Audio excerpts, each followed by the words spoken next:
able to screen your film about a week or two ago, and I was really blown away. But I really thought it was very well done. You guys did something that was very amazing, and I wanted to talk to you a little bit about that. You were able to embody Barack and Michelle without resorting to caricature. Okay, so I'm wondering, what preparation did you have to put into, preparing yourself for that particular role or those roles? Well, I started with a very strong impersonation of the Barack Obama we know today, and then worked my way back. And really, Rich was particular about this, to really let go and just be a guy trying to get a girl. Right. And then playing opposite Tika, when she brought it, then you're really engulfed in that back and forth that a man and a woman at those ages would be. Right. Yeah, would be in.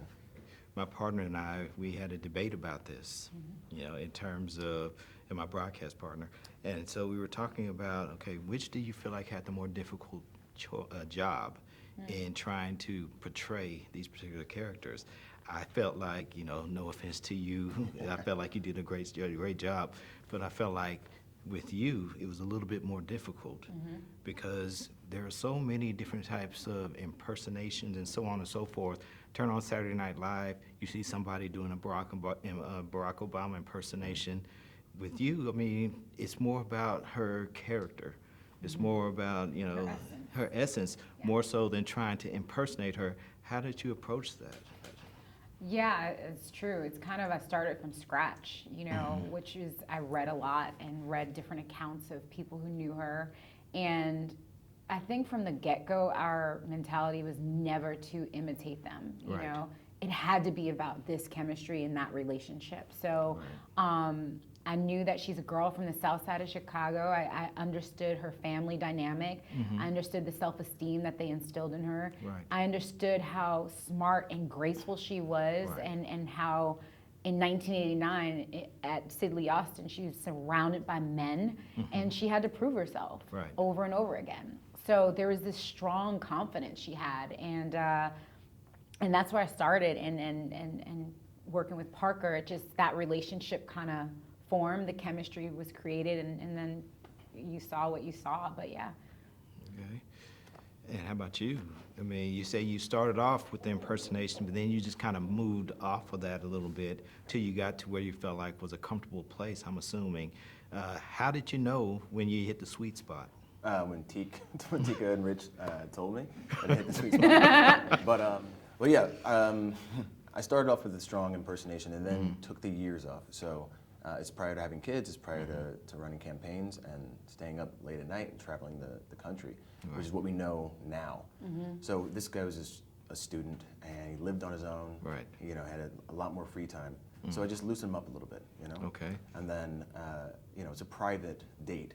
So it's not being recorded on TV for news. So I could be I could really sneak some looks at her. And just play the truth of the scene. Have the President and First Lady seen the film? Have they spoken to you, or have you spoken to them about it? I talk to Michelle every day. She knows. She said I was great. No, I don't. We don't know. We know that they know about it, and John Legend is an executive producer on it, so he definitely talked to them about it. So hopefully they enjoy it as much as we enjoyed doing it. Absolutely, absolutely. What's next for the both of you? Well, I have a little one coming, so I'm going to sit down, and I'll be okay with that. But, just creating more, and this empowered me to want to produce more. So I have some projects going on with that, but also looking for our next, I think we're both just looking for our next thing. It has to be a really good script. This is kind of a really high bar. And I was going to say, it's going to be kind of difficult to follow this one up. Yeah, it will be, but I hopefully will attract that, another good script and move forward. But we're really excited. Okay. Question for you, Parker. Do you smoke? Do you actually smoke?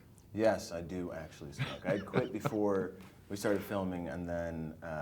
Don't try to blame it on this movie. But that's the truth, man. I had quit, and then we wanted it to look real because it lingers differently on camera. And so I said, yeah, I'll smoke. There's Nicorette. Nicorette. Okay. But yes, it's bad, man. Okay. It's not All right. Well, listen, I have to tell you guys that I was very impressed with what you did. I cannot wait for the world to see this film. Oh, thank I think you. they're going to really appreciate it as much as I did. My wife, I told her about it once I got home from the press screening, and she was like, "Okay, did it show them going to the movies?" I was like, "How do you know about this?" She's like, "I read the book." So the bottom line is that there are a lot of people who have expectations, and I think you guys will totally fulfill those for them. So Thank you, Kevin. Congratulations, good job. Thank Thanks, you Kevin. so much.